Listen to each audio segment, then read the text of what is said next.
Tout de suite, l'info.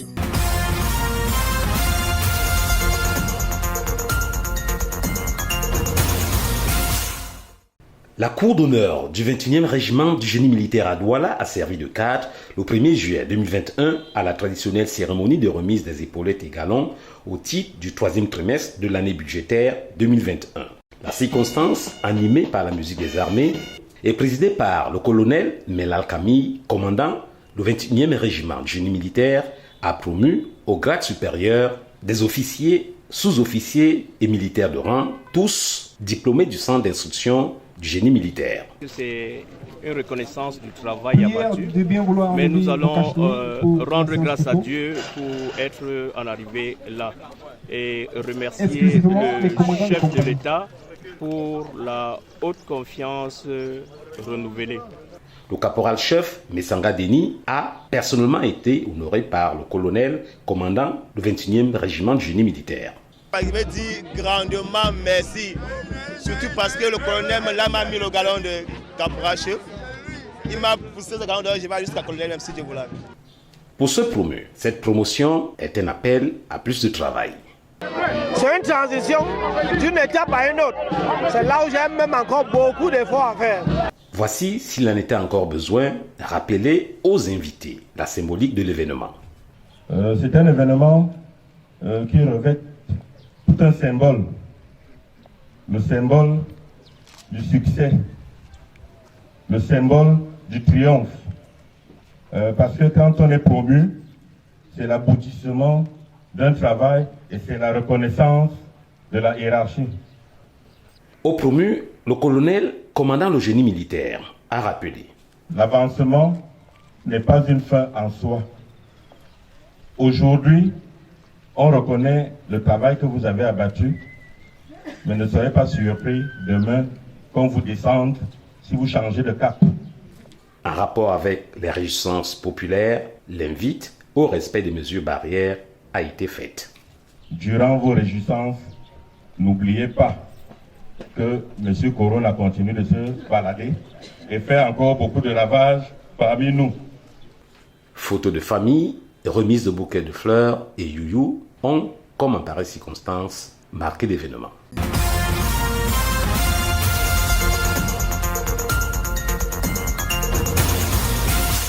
Assistance au déguerpis du 26 juin 2021 au quartier Newton Aéroport dans la commune d'arrondissement de Douala 2e. Parmi les hommes politiques qui sont allés réconforter les déguerpis des abords de l'aéroport international de Douala, il y a le coordonnateur régional dans le littoral de l'ANDP, l'Alliance nationale pour le développement et le progrès, Salomon Djamel. Ce digne fils d'un Kololoun à Newbel, un quartier de Douala, par ailleurs directeur général de National Enterprise Service et Transit, restait toujours très proche des populations, soucieux de la sauvegarde et de la préservation des idéaux de son parti, l'ANDP, que préside le ministre chargé des relations à la présidence de la République, Amadou Moustapha, a de tout temps participé à l'amélioration des conditions de vie des populations. En descendant sur le terrain à la rencontre des infortunés de Newbel Aéroport, Salomon Djamel est allé raviver en eux la flamme de l'espoir.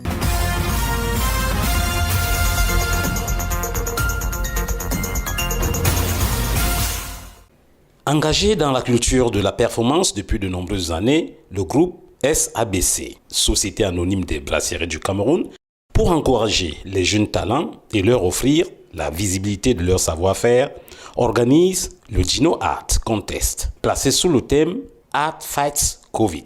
Pour en comprendre les tenants et les aboutissants, la société brassicole a tenu à Douala une conférence de presse le 29 juin 2021.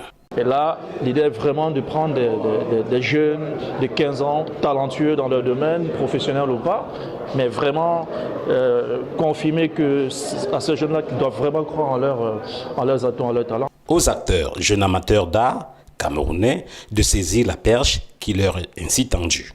Pour cette première édition, veut redonner le sourire aux artistes peintres. L'idée, c'est de pouvoir donner une belle visibilité à tous ces amateurs et professionnels de la peinture ou de l'art plastique globalement, pour mettre en visibilité leurs œuvres. Vous savez, la marque Djiné, c'est une marque premium qui est une explosion de saveur.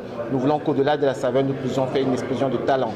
Donner la possibilité à tous ces jeunes qui ont le talent et la passion de l'art plastique de faire montre de leur talent, mais surtout d'avoir une plus grande visibilité et de gagner 3 millions de francs CFA qui est le budget qui sera partagé à tous les gagnants, sachant que vraiment c'est une première édition et qu'au-delà de ce montant, ils auront l'accompagnement et la visibilité nécessaire pour être dorénavant ceux sur qui on compte lorsqu'on parle d'art plastique au Cameroun.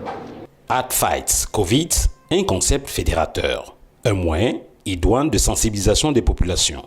On est coach et jury de sélectionner les candidats avec un parterre de personnes qui, comme nous, travaillons dans ce domaine. Et après, il y a le suivi des candidats qu'on va assurer aussi jusqu'à la fin de la compétition. La profondeur de l'œuvre, la profondeur, que ce soit graphique, que ce soit spirituel, que ce soit sur l'originalité, les tons, parce que plus on joue à les tons, mieux c'est, et la simplicité aussi. Pendant 2 mois, période de vacances, un contenu audiovisuel destiné au grand public et promouvant l'art camerounais, Djino Arts Contest, mettra en compétition de jeunes talents camerounais sélectionnés à travers une activation digitale. Il faudra envoyer son œuvre via un lien cloud. La sélection se fera par un jury de professionnels sous le contrôle d'un huissier de justice, un vote public, des finales régionales. Un chèque de 3 millions de francs CFA sera partagé aux gagnants.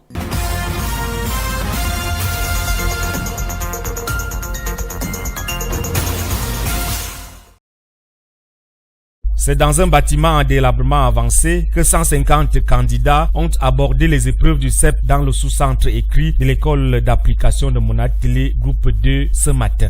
Ce bâtiment a été construit en 1972. Il est en train de vieillir, comme vous-même vous le constatez. Tout tombe déjà en ruine. Si l'État peut nous écouter, qu'on vienne aussi réfectionner ce bâtiment. Sur le plan de l'organisation, on note une atmosphère sereine. Nous n'avons enregistré jusqu'ici qu'un cas d'absence et c'est un candidat libre. Pour les candidats réguliers, tous nos candidats sont présents. Le dispositif anti-Covid est bien en place. Les toilettes sont au peigne fin. Les examinateurs veillent au grain. Les choses se passent bien. Nous n'avons enregistré aucun incident. Les candidats composent dans de meilleures conditions. Nous pensons que les résultats seront agréables. Autre lieu, autre sous-centre, l'école publique d'application groupe 4. Aucun incident n'est à relever jusqu'ici. Seuls 2 candidats absents sur les 160 présentés. Tous mes enseignants, les intervenants ont répondu présent. Avec le chef de sous-centre que je suis, j'ai eu 2 absences seulement dans tout le sous-centre. Depuis le démarrage à 8 heures, tout se passe bien. On note partout la présence du dispositif anti-Covid. De l'avis des candidats, les premières épreuves de cette journée étaient abordables. J'ai composé dans l'épreuve de français. C'était plutôt bien, facile. La première épreuve, c'était au français et l'antiquité. Et je suis sûre que je vais réussir. Et j'en suis sûre que je vais réussir. Ainsi va la localité de Monatélé ce matin dans les différents sous-centres du certificat d'études primaires.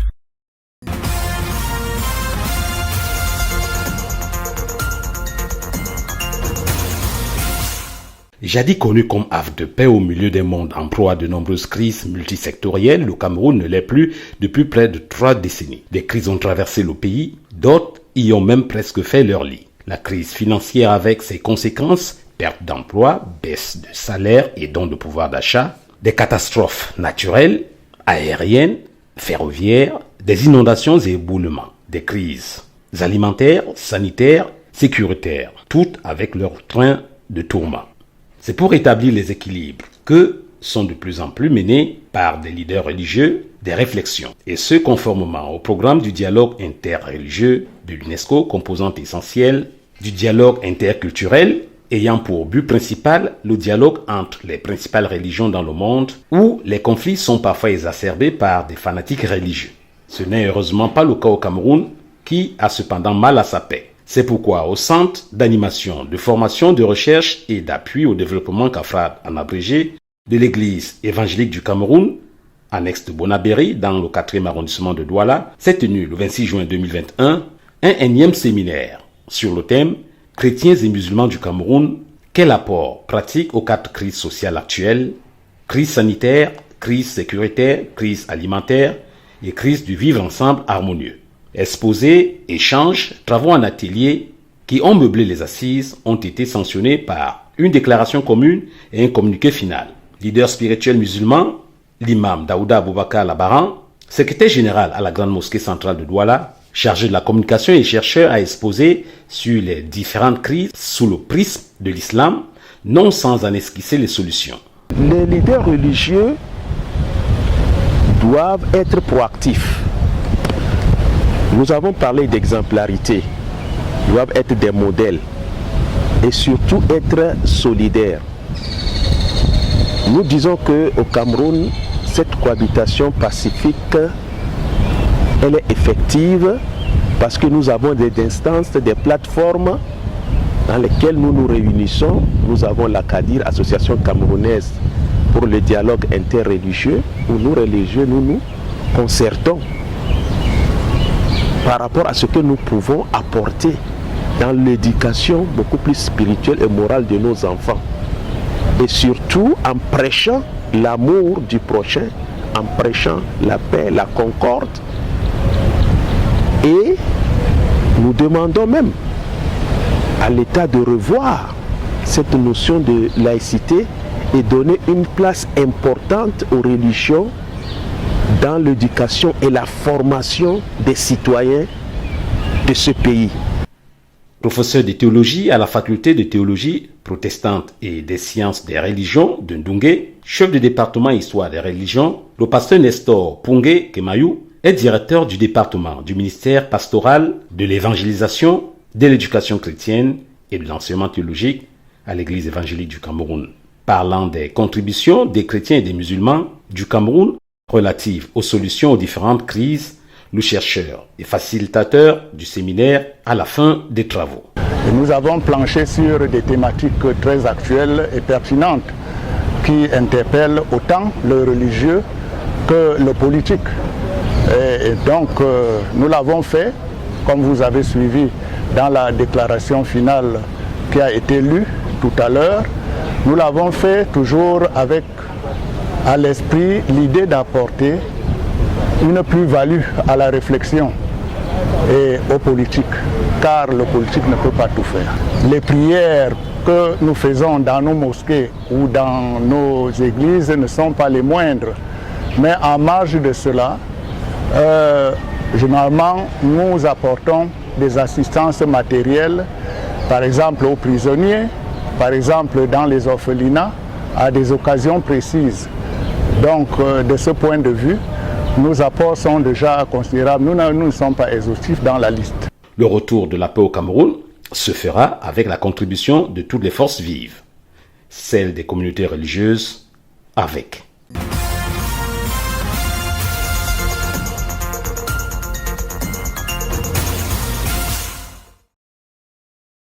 Le tourisme constitue un maillon essentiel dans le vaste chantier de l'émergence à l'horizon 2035. C'est là en tout cas une assurance partagée par les acteurs de la chaîne du tourisme et des loisirs de la Léquié, réunis les 22 et 23 juin dernier dans une agence de tourisme de la ville d'Obala. Il était question de donner les outils nécessaires aux uns et aux autres à prendre en compte le potentiel touristique que regorge le département de la Léquié. Il s'est agi pour les promoteurs des structures de tourisme et de loisirs, les maires des communes de la Léquié et les experts du ministère du Tourisme et des Loisirs de réfléchir au développement de l'offre touristique et à la promotion du tourisme et des loisirs dans le département de la Léquié. Le tourisme est une activité qui engage des ressources, de fortes ressources humaines et matérielles, financières aussi. Et lorsqu'on s'y lance, on doit connaître les rouages pour qu'on ne bute pas à l'échec. Parce que l'échec du tourisme est un échec qui fait très mal. Ce projet porté par la délégation départementale du tourisme et des loisirs pour la Léquié est en prélude d'un vaste chantier, celui de parvenir à terme à la bonne maîtrise par les acteurs des bonnes pratiques universelles dans ce secteur afin de les amener pour la plupart d'entre eux à sortir de la clandestinité. L'activité touristique a besoin des acteurs sérieux. Je pense bien, on ne peut pas évoluer sans toutefois comprendre que c'est pour nous et à notre compte. Nous dégageons tant de moyens. Les recettes sont vraiment plus basses. Le touriste n'a pas accès à son cadre vital. Donc nous avons besoin de leur effort.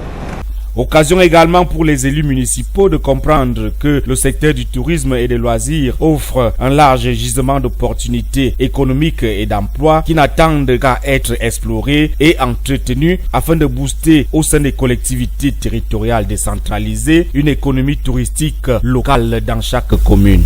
L'intéressant dans ce séminaire est que il nous apprend les mécanismes de mise en place opérationnelle des offices communaux, des conseils pratiques. Je retiens qu'il faut véritablement lancer cette activité. Et nous, au niveau de la commune, nous allons intégrer cette approche. Il convient de relever que le département de la Léquié présente un caractère touristique attractif en termes de sites et structures touristiques et même en termes de pratiques et habitudes culturelles. Malheureusement, les activités de tourisme et de loisirs sont encore, pour la plupart, dans un état embryonnaire, voire en friche. En outre, les infrastructures sont vétustes et le personnel reste partout à professionnaliser, d'où la nécessité de multiplier ce genre de rencontres.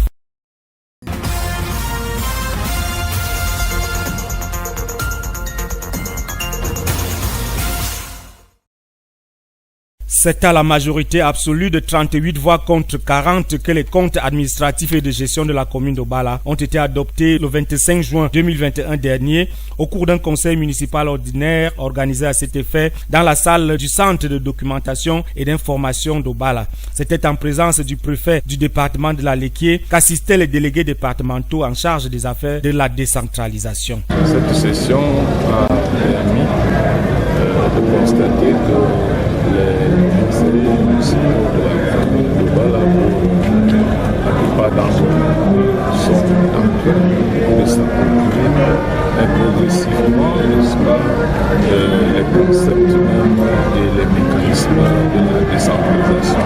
L'exercice 2020-2021 a donné l'occasion à l'exécutif municipal de réaliser un taux de couverture en recettes et en dépenses de l'ordre de 54%. Résultat relativement passable de la vie de certains conseillers. Et selon le maire de la commune d'Obala, cette situation est due en grande partie à la crise du Covid-19 qui a quelque peu paralysé en 2020 le fonctionnement des activités de la commune d'Obala. Les moyens mis à notre disposition, malgré les difficultés liées au contexte de crise sanitaire et de crise économique, nous allons mettre ces moyens à profit pour que la commune continue de se développer et devienne de plus en plus cette destination pour eux. Ambiance teinte de convivialité et de sérénité tout au long des débats et des conseillers qui ont tenu à exprimer leur volonté s'agissant de l'amélioration des conditions de vie des populations de la commune d'Obala et les conditions de traitement des conseillers eux-mêmes. Il s'agit pour le conseil municipal de véritablement représenter les intérêts des populations que l'on choisit.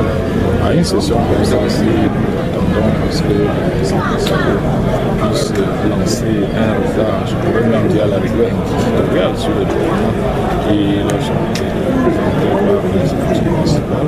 Dans la mouvance de cette organisation, deux autres articulations ont tenu la vedette. D'abord, la décoration de M. Ediba Simon Pierre, maire d'Obala, qui a porté des mains du préfet du département de la Léquié la médaille d'officier de l'ordre de la valeur, et M.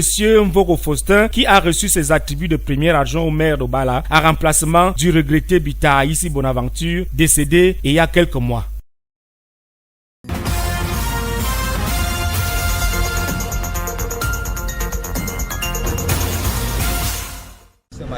Il semblerait qu'il y ait une ancienne de 2000. Des jeunes gens entassés dans un coin de rue qui crient leur ras-le-bol.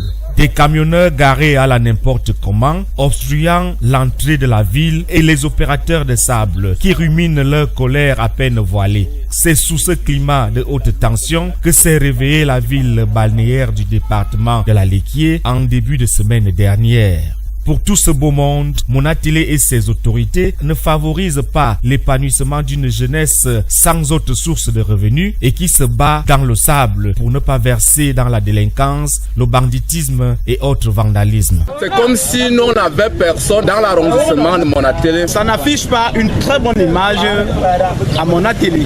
Il semblerait qu'il y a une ancienne de 2006 qui n'autorise pas les camions à entrer dans le département de la Léquié avant soit 5h30, soit 6h.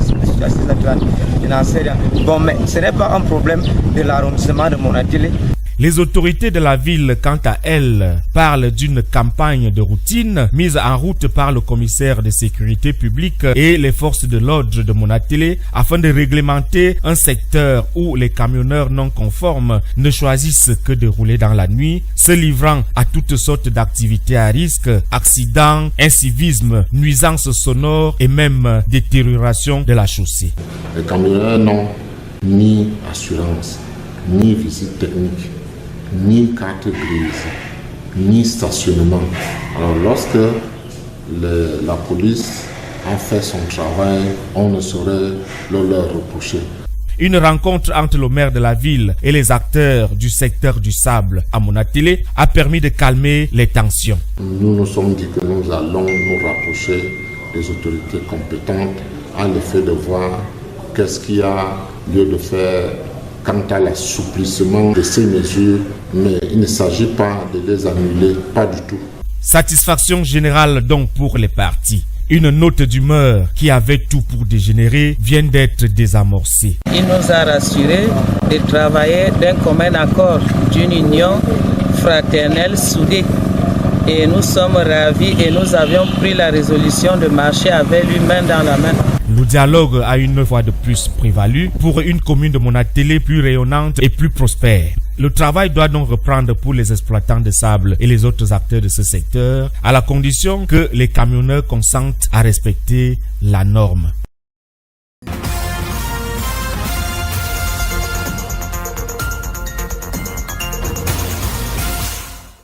Pour une belle ville de Douala, la mairie de la cité capitale économique du Cameroun a décidé de tordre le cou au désordre urbain. C'est à travers deux grandes opérations.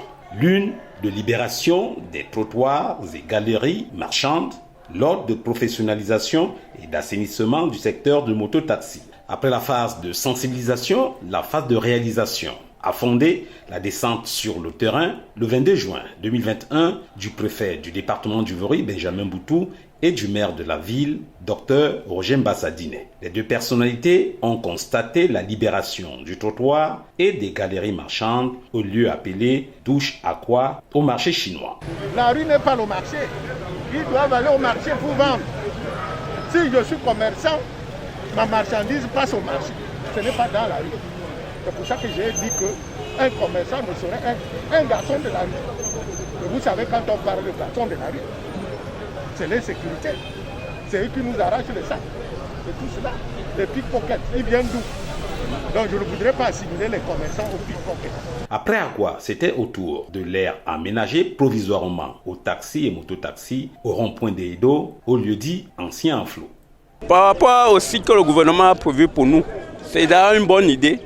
Mais comme ce n'est pas encore fini, parce que vous voyez l'entrée là, nous entrons comme ça, il y a la boue. Quand il pleut, il n'y a pas d'abri. Parce que quand nous entrons comme ça, nous sortons de l'autre côté là. Et il n'y a pas d'abri pour les clients, ni pour nous. Quand il pleut, les clients partent. Donc nous préférons qu'on refait ça bien, qu'il n'y a plus de boue. Et il y a l'abri. Comme ça, nous devons bien nous aligner et nous devons faire les recettes. Les médias ont ensuite été conviés à une conférence de presse à la mairie de la ville où les journalistes ont davantage été éclairés sur la double opération de libération des trottoirs et galeries marchandes ainsi que celle relative à la professionnalisation et à l'assainissement du secteur de mototaxi. Ce n'est pas simplement une opération de libération de trottoirs comme on l'a vu ce matin, c'est aussi une opération qui doit aller de pair avec l'aménagement même du trottoir le ravalement des façades, l'aménagement des vitrines, des magasins, pour que Douala redevienne une ville attractive et que Douala soit, comme toutes les autres villes du monde, une ville qui a des avenues et des boulevards où les gens peuvent flâner et regarder la nuit des belles choses en vitrine. Nous avons pris possession du site du rond-point d'Aïdo où, tel que vous l'avez vu, nous avons déjà procédé à un aménagement sommaire de ce rond-point pour que les mototaxis et les taxis puissent y embarquer en toute sécurité. Déjà, nous avons mis, vous l'avez également remarqué, l'éclairage public pour que même la nuit, le site soit sécurisé. Nous allons continuer à aménager le site parce qu'il faut que, par temps d'intempéries, les professionnels qui conduisent les motos ou les taxis puissent être couverts. Les contrevenants aux nouvelles dispositions conformes aux décisions du Conseil de la communauté, mieux, de la mairie de la ville, auront en face d'eux toute la rigueur de la réglementation en vigueur. Pour la réussite de cette double opération menée par 3 docteurs afin de sauver la ville de Douala du désordre urbain, le médecin-chef a lancé cet appel. C'est ensemble que nous pourrons vaincre le fléau du désordre urbain. Il faut que chacun prenne sa part. Les populations ont leur partition à jouer. La ville est en train de faire ce qu'elle doit faire avec l'appui des autorités administratives et des forces de maintien de l'ordre. Mais sans les populations, nous ne pourrons pas réussir. À chacun de jouer sa partition.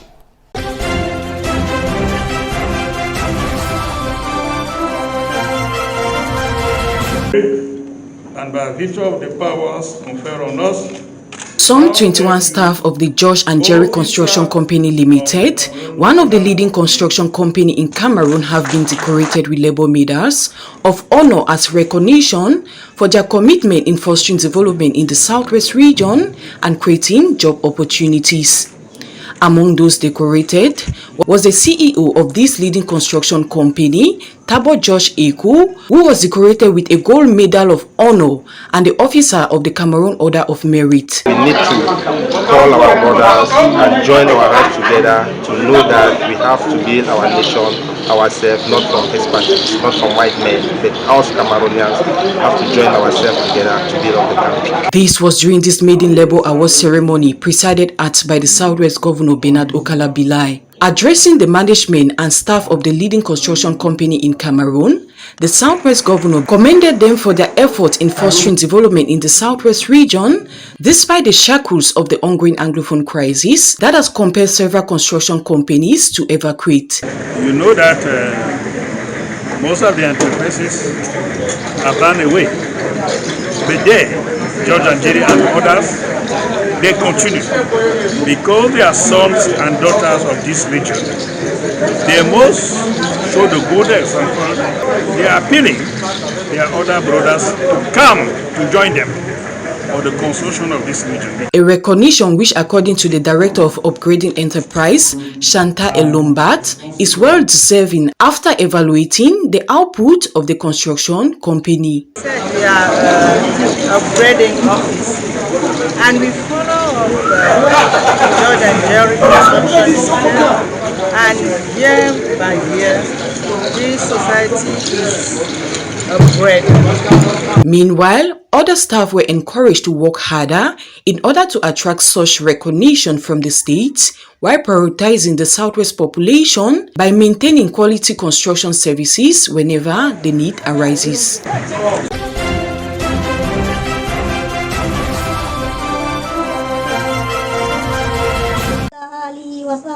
This is a pupil of Anglo-Arabic Nigerian Primary School Boya addressing his peers and parents in Arabic language. This was during the graduation ceremony of the 9th batch of pupils of this school. You have seen the wonderful performance here. If these children grow up to know Arabic, English, and French, you will understand what the world will be. I mean the world, not Cameroon. Allahu Akbar. Present during this graduation was the Divisional Delegate for Basic Education, the Education Secretary of the school, the Imam of the Buea Central Mosque, and a host of other education officials, who all took turn to address parents and pupils on the importance of Arabic education in a changing world. Arabic language is a language which is widely used.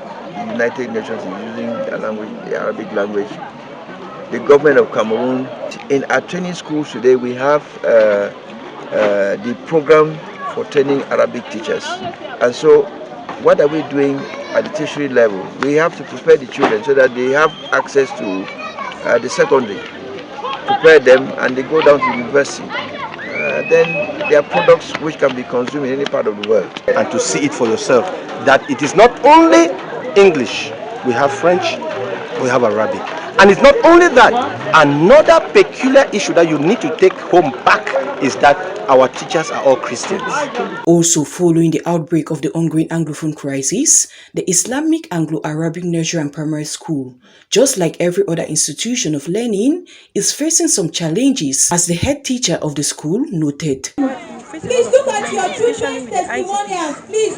The IGPs, we noticed that most of the IGPs learners are slow. So to adapt was a problem, but gradually they are still making it. This graduation ceremony was also characterized with the recitation of memory verse, proverbs, dancing and singing. Meanwhile, some meritorious pupils were handed prizes.